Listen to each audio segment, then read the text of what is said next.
T-minus 15.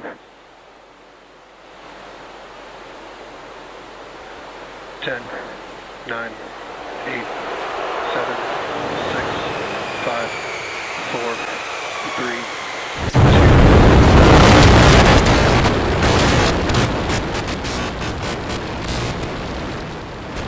We have liftoff.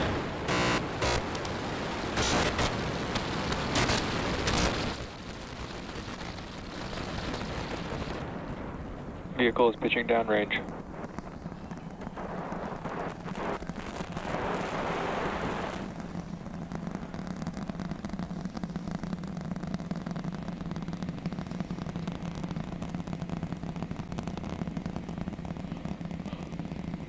All right, 30 seconds into flight. The rumbles are still building here in the Raptor's nest. We're seeing 32 out of 33 engines lit on the Super Heavy right now. Coming up shortly is going to be max Q, that maximum aerodynamic pressure as we go uphill on the vehicle.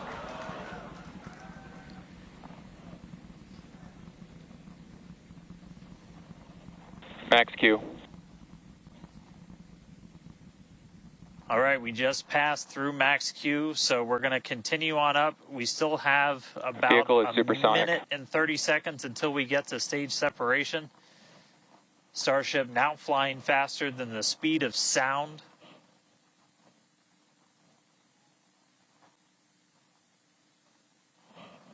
All right, so you got a couple of views. You got some ground trackers in your top camera there. You're looking down from the top of the booster in the bottom left, and then a camera in the top flap of the ship looking back in the bottom right, so getting a couple of different looks as Starship heads uphill. Once we get the hot staging, a lot of things happen all at once simultaneously. We're going to light the engines on the ship, starting with the RVACs first, and then the 3 center sea level engines before we're separated. All of that exhaust gets plumed out the side of the hot stage, and then the ship will separate itself. All but the 3 center engines on the booster are going to shut down, so the booster never stops its thrust while we go through this hot stage maneuver. After that, the booster is going to do its flip, start heading back, and then the ship will be on its own power on its way to space. So that should be coming up in just about 30 seconds from now. As of right now, still looking in like 32 out of 33 Raptors lit on the booster. And we'll start to see those stagger down. They're going to turn off in banks, so you'll see the lights on the bottom left screen of the engines that are active start to turn off in different groups, and you'll see those 3 center ones lit. Booster engine cut off. Ship ignition. Stage separation confirmed. Boost back burn start up. Acquisition signal. Houston.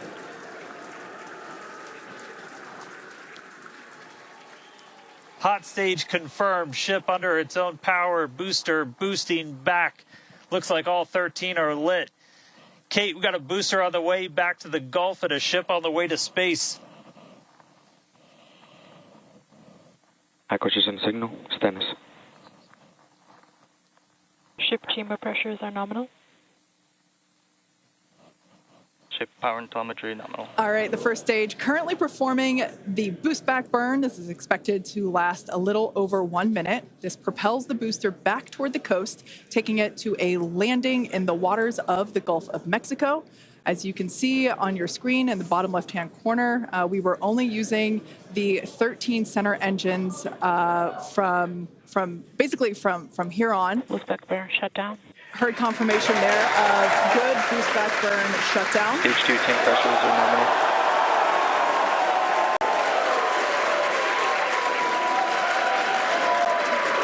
Lots of excitement. So right here, this is our view of the jettisoned hot stage. As we mentioned, this is a temporary fix to help reduce the weight of the booster, the Super Heavy booster. Future iterations will have a lighter weight integrated hot stage structure that won't need to be jettisoned. Now, after we jettison that hot stage, the booster will begin to attempt its water landing in the Gulf. In the meantime, the ship will coast for about 40 minutes or so up to an altitude of 214 kilometers. And after its coast phase, it will attempt a controlled reentry, including a flip maneuver and a landing burn, just before splashing down in the Indian Ocean. But as a reminder, we are not Starship attempting... trajectory nominal. Good news there. Trajectory is looking good for the ship, which is on the right-hand side of your screen.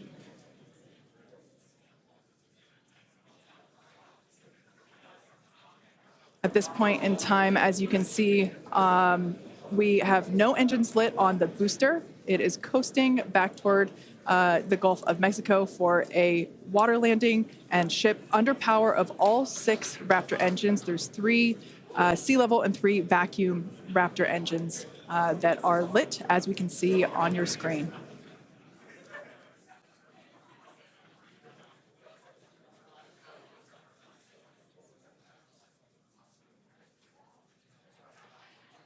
These views have been looking incredible.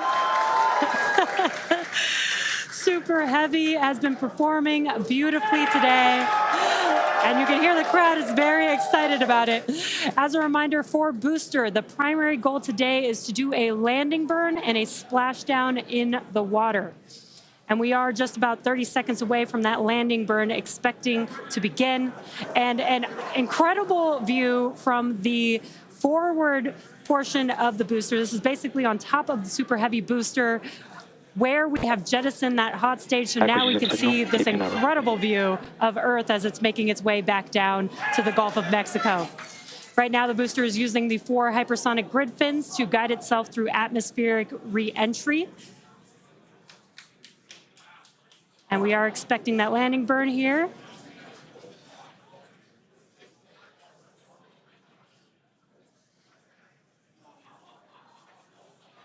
And we will be igniting 13 engines, and this is a great view. On your left-hand side is 3 views from the booster, and your right-hand side a view from the ship.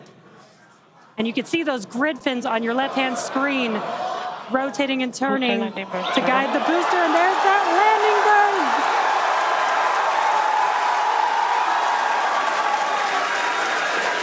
That landing burn just begun, and you can see the water below.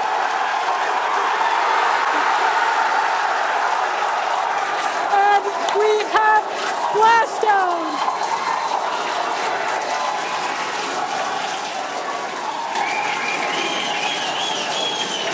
What an incredible sight! Congratulations to the SpaceX team! Ship has entered terminal guidance. That was absolutely incredible. The first successful splashdown of the Super Heavy booster. Loved seeing it just tip over into the water before losing that footage. Now the next milestone is coming up in about under a minute. Ship is going to shut off its Raptor engines, Ship engine cut off. which we see right there. As we mentioned before, today's test flight is not an orbital flight, but rather one that demonstrates the Starship's orbital capability.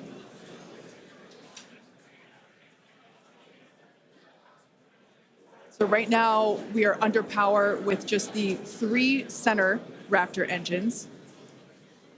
Expecting those, and just there, we could see that those have also successfully cut off.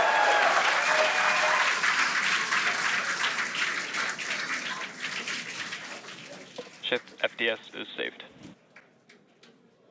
What an incredible... Nominal orbit insertion. Oh, there's great news there. The call out we were hoping to hear. Amazing views once again from Starship. We have our second Starship in space. These live views being brought to us by Starlink, which is on board the ship. Dan, what an incredible view we have once again. So exciting. We got another ship in space. I'm like still jumping up and down. Expected loss signal. This whole building was going absolutely insane when we saw the booster hit the water. I mean, Wow. Congrats to everybody that's just been putting in insane amounts of hours on everything to make this thing a reality. And I feel like every single time we do one of these, we're seeing something wildly new. We got to see the hot stage jettison and the booster in the water. But just to recap real quick over everything that's happened. So we lifted off at 7:50 a.m. only 9 minutes ago. How has it only been 9 minutes? 7:50 a.m. Central at 12:50 UTC. We saw 32 of the 33 Raptor engines on Super Heavy make the ascent. We had successful cutoff, successful hot staging, all 6 engines on the ship, powered it all the way into a nominal orbital trajectory. And we've already been getting some live views from the ship on board. After that, the booster was able to do its boost back burn. Oh, this looks like we're actually getting some views from the ground still, potentially from Florida, of the ship as it's up there. That's a view from some of our tracking cameras on the ground in Florida. But the ship, we just heard successful orbital insertion, so it's right where it needs to be and is now going to continue on its way to coast until it comes to reentry. But I mean, the booster, successful boost back burn, jettison the hot stage, and then a landing burn. It looked like we saw 12 of the 13 engines light up, and then that first ever soft splashdown in the water. So a whole lot still to come. Ship now on its way to its primary objective of entry. That's going to be coming up in just under 40 minutes from now. So a lot still to come, but wow, what a 9 minutes to start this mission off. So can't wait to see what entry is going to show us, but that launch was incredible. Back over to you, Jesse and Kate. Wow. I am still trying to catch my breath here. That was some incredible views that we have never seen before. It has been nonstop since liftoff. And with the booster having completed its job for the day, we're going to take a short break for about the next 28 minutes. And we'll return while we're going to take a break while the ship is continuing to coast before re-entry. Exactly. As with Flight 3, Starlink may enable us to talk with the ship through re-entry with no communication blackout. We are still testing Starlink during this phase of flight, so of course nothing is certain. However, if we do have views, we will be sure to bring those to you live. Views such as the one, that we had. Well, of course, because I said it went away. So we will try to bring those to you live. Exactly. Views or no views, we'll see you back here at T plus 40 minutes for coverage of Starship's re-entry, flip maneuver, landing burn, and splashdown. Expected loss of signal, Key West.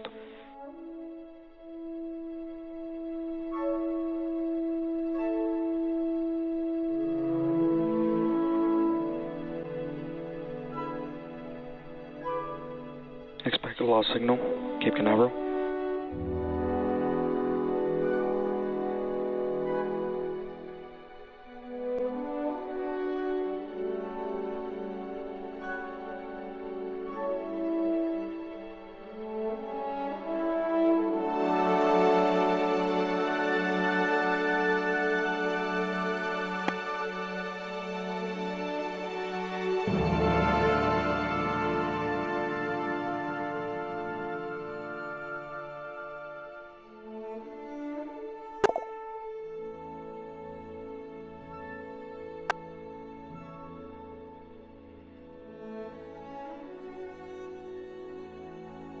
Acquisition signal, Puerto Rico.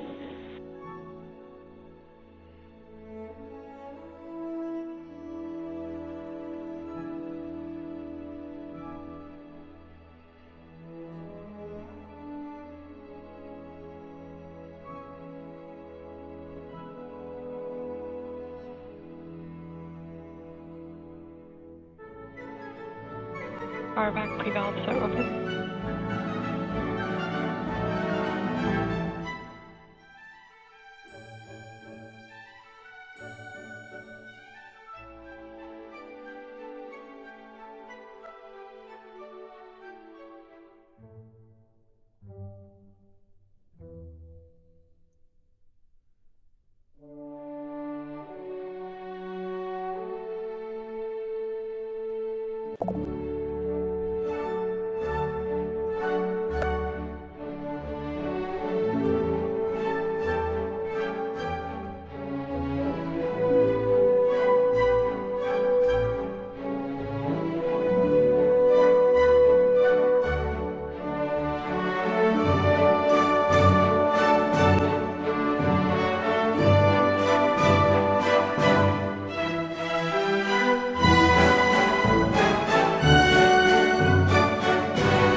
Acquisition signal, RDB stock.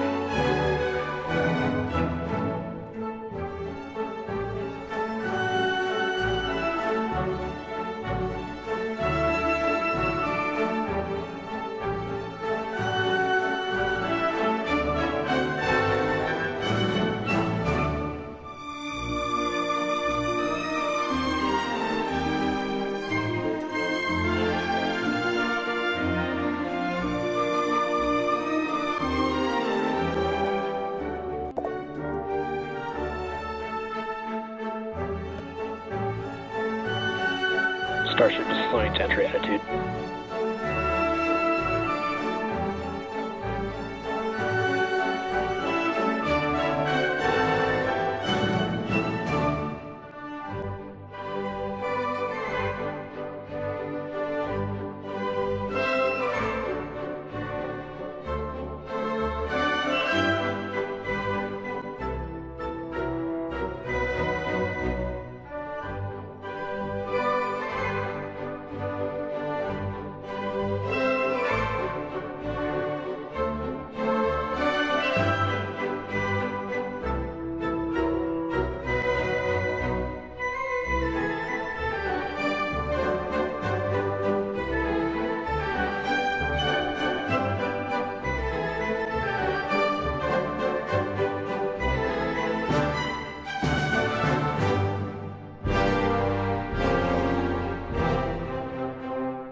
Welcome back to Starship's fourth flight test. It has been an exciting day so far. We had an on-time liftoff of 7:50 a.m. Central Time, followed by successful hot staging, stage separation, jettisoning of the hot stage structure, an epic super heavy booster landing, water landing in the Gulf of Mexico, the first successful return of the super heavy booster. So that was incredible to see. And right now, the ship is in space. As you can see here by this view, we're looking at one of the flaps of Starship, one of four. You can actually see a close-up side detail of some of those hexagonal heat shield tiles. Now, coming up around T plus 49 minutes, the ship will re-enter the Earth's atmosphere. As a reminder, the primary goal of today's flight test is for a ship to make it through the extreme heat of re-entry. This is typically a portion of flight where we don't have communications with the spacecraft because it's re-entering at or around orbital velocity, which is about 8 kilometers per second or roughly 5 miles per second. At those speeds, the spacecraft moving through the atmosphere results in friction and creates a plasma field around the vehicle. That blanket of plasma distorts, as you can see, that plasma blanket, which you can kind of see here, distorts communication frequencies. So we're left with a brief blackout in communication.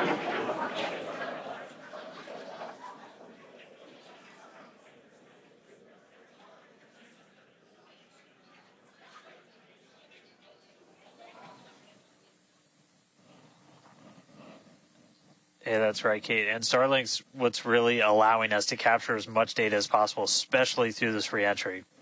Updated animation landing burn. I hope we get to see it for real today.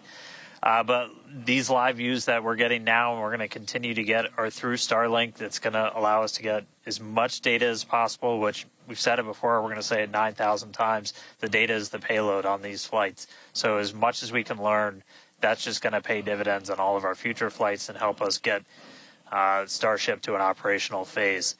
Reentry, obviously a really critical phase of the flight, and it's the one that we're now most focused on cracking to get us closer to that full reusability. Starlink is going to be able to send us data back all the way through reentry. We've done some additional testing, and we're expecting to be able to get data from Starlink thanks to its high frequency and kind of the orientation and everything of Starship all the way through reentry. And then got a new view here. We have two external views. We had this one on Flight 3. We've got two for this one. And we're going to continue adding views as we continue to evolve Starship. Again, this is an experimental vehicle. Believe me, I want as many camera views as you all do. So huge shout out to the AVI and the software teams and everybody that's been working with us. We're getting more cameras on Starship, not just because it looks cool, but this provides an incredible insight into reentry, which is, historically a really tough window to look through. Approaching entry interface. The physics of reentry are insanely intense. One of my favorite NASA astronauts, Victor Glover, recently described it as with the forces and the flows and the temperatures, it's like pointing at a raging river in one spot and saying, tell me exactly what's happening right there. And that's what a ship is experiencing as it goes through, as it's moving through the atmosphere at, more than 5 miles a second and heating up to thousands of degrees. So just having visual representation, just being able to see what's happening is incredibly valuable. So these views are going to be through Starlink. We've got this one. This is in one of the forward flaps looking back. So if you see it rotating around, that's because, again, it's embedded in one of those forward flaps. So as we get through and we start to build up density in the atmosphere, this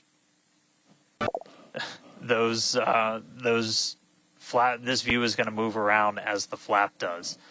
And then the other one we had a little bit earlier is looking at one of the other forward flaps on the other side. Eventually, we're going to keep adding more cameras to Starship, get a couple of different views from the outside of all the different areas, and then also eventually to be able to see payloads once they're deployed. So a lot more exciting stuff coming up in the future.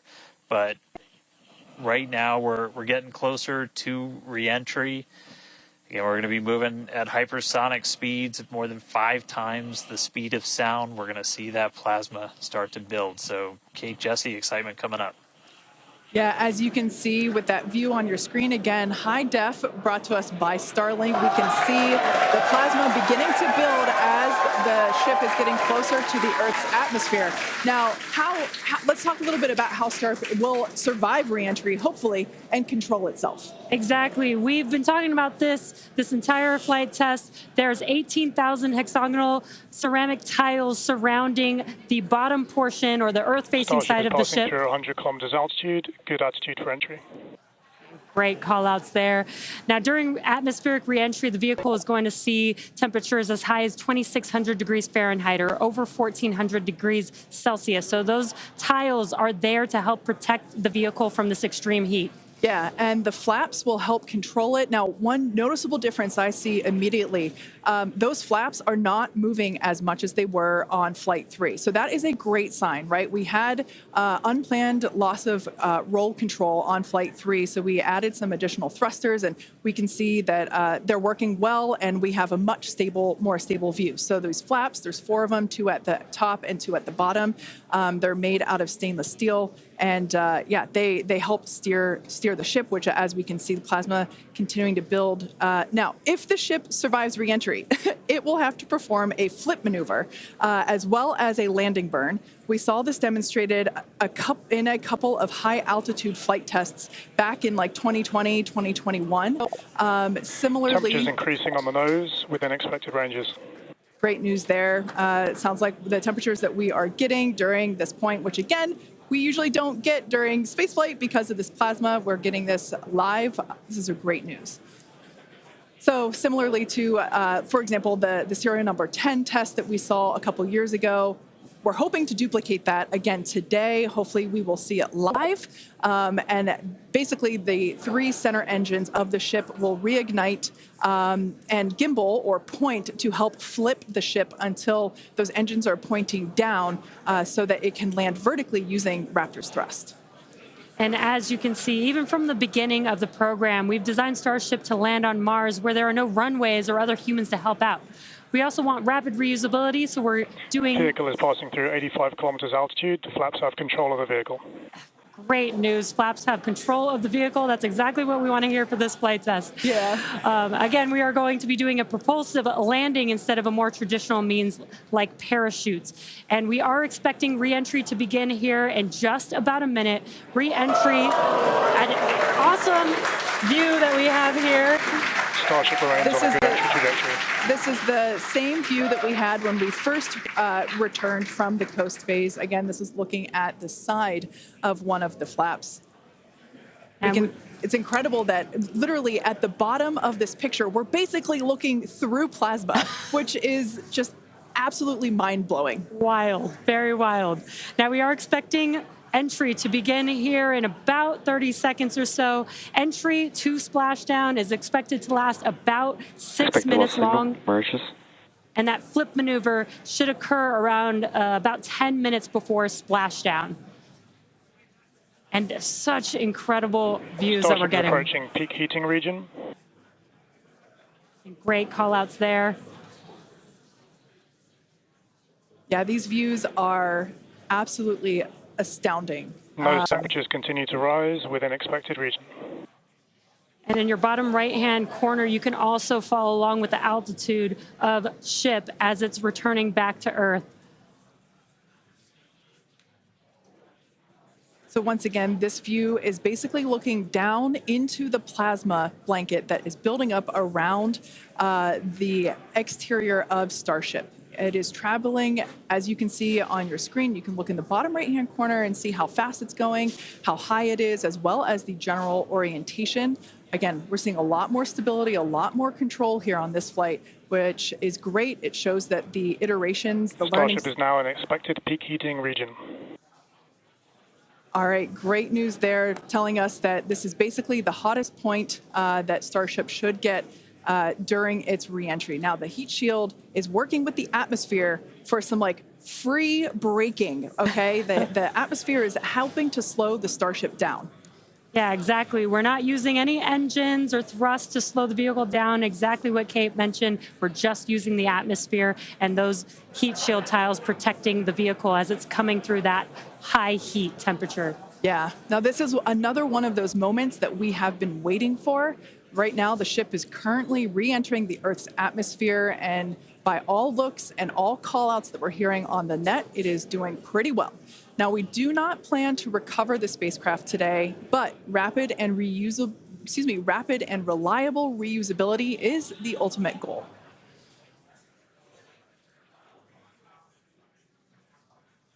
And just pausing to just take in this incredible new and different view that we're seeing. We did get a similar view in Flight 3, but again, the vehicle did lose a little bit of its control, attitude control, and this is a very stable view. This is great. This is exactly what we want, and we are hearing that we're getting expected call-outs. Mm-hmm. Absolutely. Starship is seeing half a G of acceleration, remains on a good entry trajectory. You know, it's incredible to look at this photo and wonder, wait, is it real? Is it frozen? You know, we can see so I was just going to say Those temperatures have stopped increasing. Oh, that is great news. The temperature is no longer building. But I was saying, we have a little bit of indication there. We can see that streaking that occurs and tells us that this is indeed a true view. So once again, we are looking basically through the plasma that is building up around the exterior of the ship.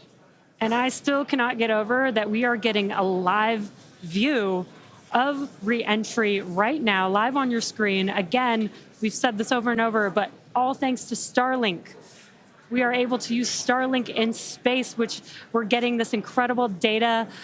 And not only just the data from the sensors, but getting live imagery of what is actually happening, which is great, which we've never been able to do live before. Right. Now, just a quick future outlook here. So in about, let's see, at T plus about 1 hour and 2 minutes, we should hear a call out for entry transonic. That means that the ship is going near the speed of sound. And then about a minute after that, we'll hear another call out saying entry subsonic, meaning that the ship is going below the speed of sound. So these are all continued indications that the atmosphere, right, as the ship comes back down, it is getting through the more dense part of the atmosphere, and that atmosphere is helping to push against the vehicle, and those heat shields are protecting the vehicle during this high heat period.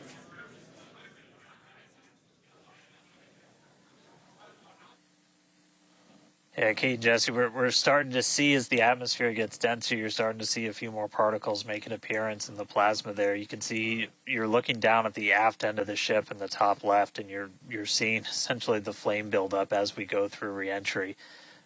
You've been hearing the call-outs. They're tracking things like temperatures in the nose cone, and those were right where we modeled them to be, which is really cool to see and to see in real time.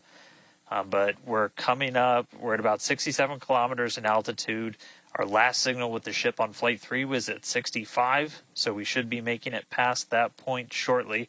Obviously, as you guys pointed out, we're in a much better control this time as we re-entered in the right attitude, and our flaps have been steering the way so far.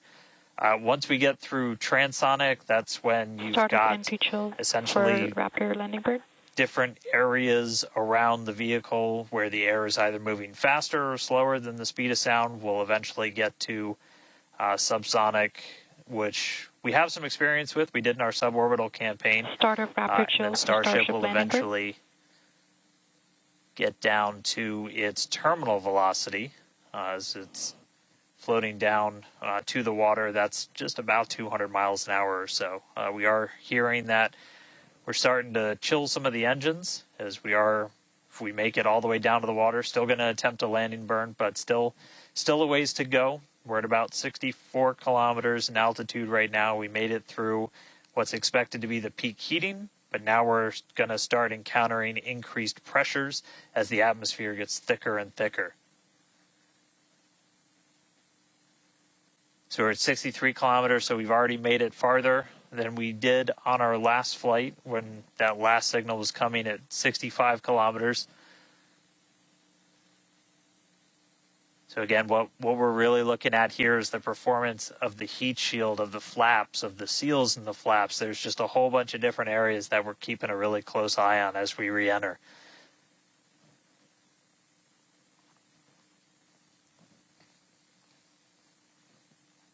Starship remains on a good entry trajectory. And looking like we're still on a good trajectory. If you're seeing little camera moves, that's the flap moving as it continues to maintain the attitude of the vehicle as it re-enters.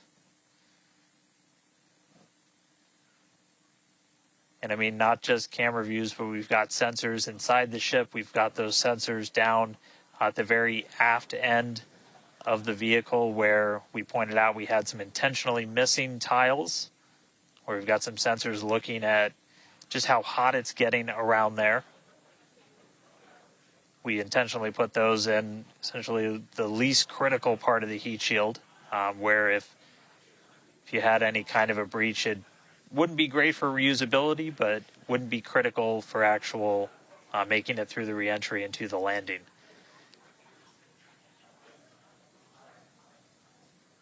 "58 kilometers, we're continuing to descend.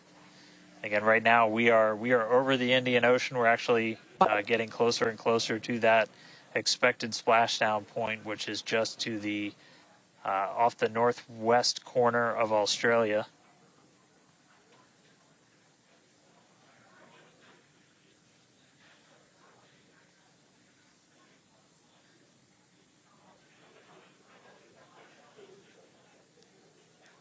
And if you keep an eye on our speed, the speed is dropping. We're hitting the thicker part of the atmosphere now. The speed's going to start dropping precipitously. We're going to start getting to transonic pretty soon, and then after that we'll get into subsonic, where we're moving less than the speed of sound. But wow, what a light show so far!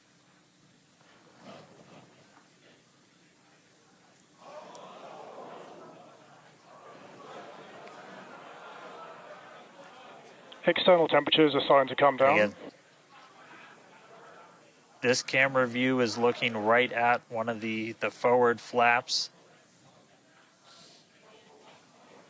And we're strategically putting some cameras around the vehicle to just look at the different areas that looks like we got the flap starting to come apart a little. Yeah, it does appear that we have a little bit of burn through there. We can see pieces of the vehicle flying off. What a show it has been. It's been like watching Interstellar or something.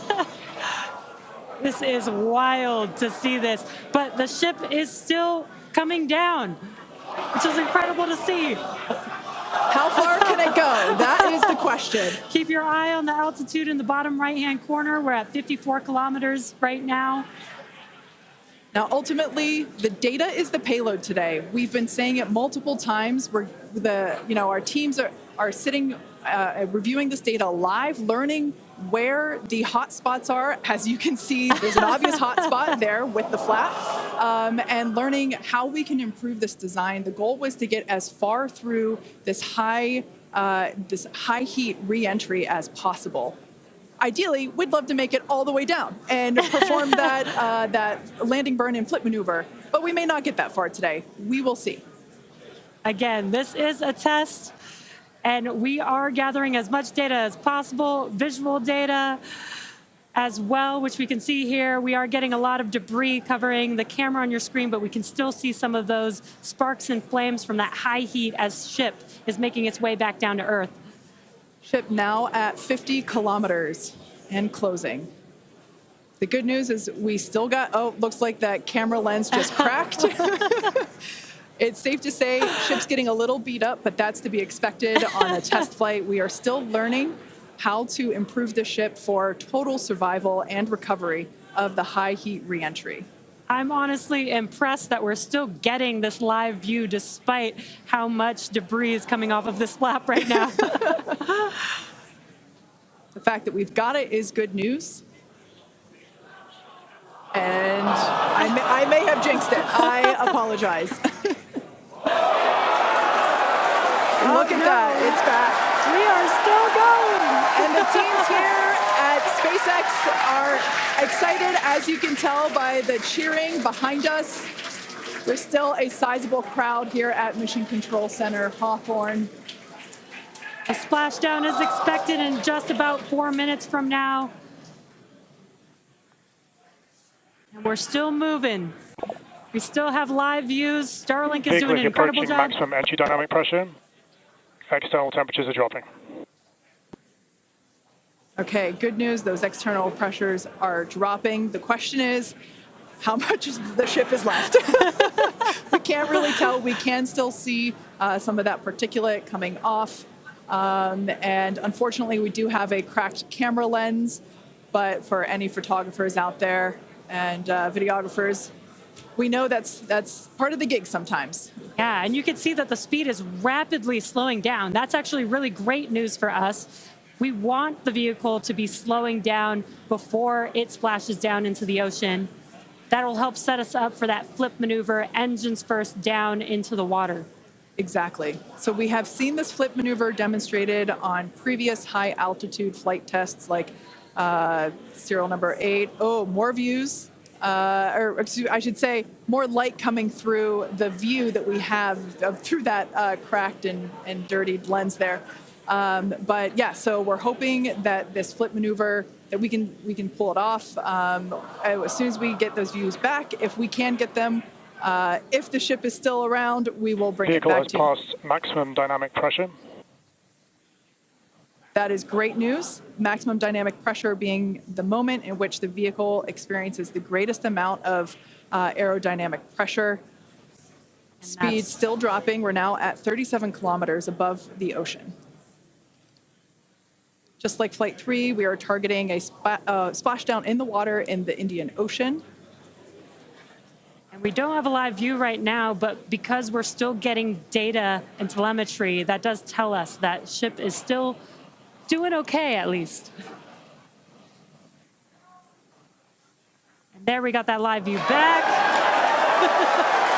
The crowd very excited to see that view, despite not being able to see very much. The fact that it's there tells us the ship is still alive. Yes, and collecting data, continuing to collect data as we get closer and closer to Earth. Yes, now 30 kilometers, now 29 above the Indian Starship is Ocean. at 30 kilometers altitude, Mach 2. Sounds like the vehicle's traveling, as we just heard, Mach 2, which is, looks like we might,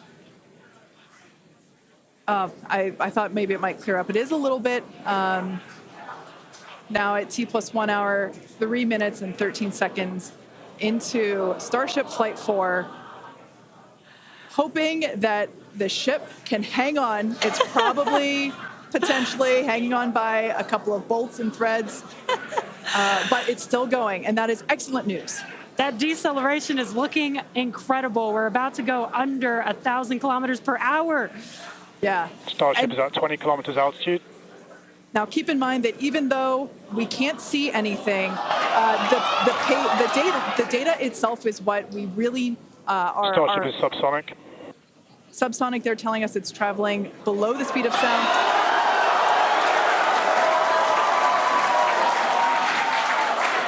That movement means the flaps are actuating. I think we can see something. This is a nail biter. But we are, unfortunately, we can't see through the lens, but we're still getting the feed. Starship is now 11 kilometers over the ocean. All this data is incredibly important, even if, it breaks up right now. Okay, we can see that flap actuating through the glass. Starship is passing through 10 kilometers altitude. Okay, the next milestone will be initiation of the flip maneuver and landing burn. Keep an eye on the bottom right corner of your screen for those 3 center engines to relight. They will gimbal or angle so that the ship flips itself back up vertical and hopefully lands in a vertical position. And the crowd is very excited to get this view of that flap still maneuvering. Starship is passing through 5 kilometers altitude.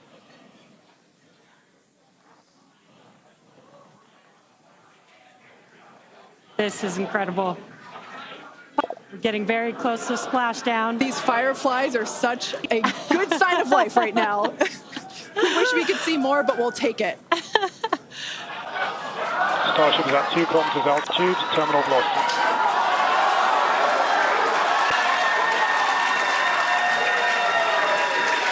Landing burn startup for Starship. All right, good news there.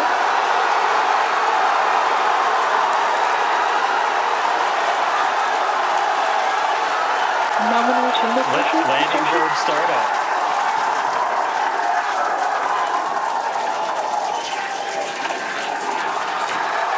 Starship is in landing burn. Landing burn shutdown. The landing burn shutdown was commanded.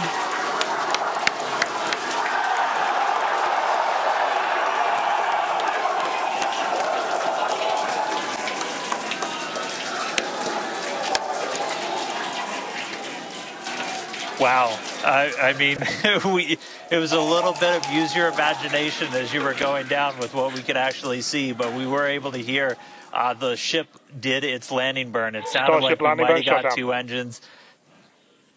And there's the final call for landing burn shutdown, but we'll go back through all the data, but we did get confirmation that a landing burn took place. Starship made it through re-entry and did its first ever landing burn. from South Texas to the other side of the earth. Starship is in the water. What a day. What a day, guys. Yeah. That was absolutely incredible. We we got views pretty much the whole way down. Analysis said it could do it. We weren't sure if it was going to be able to happen, but Starlink powered through, and we were able to get signal. We started to get some debris on the cameras and everything, but we were able to see it. So, I mean, what a day. Just recapping, everything started off today. We lifted off from here in Starbase just about an hour ago. It feels like a lifetime.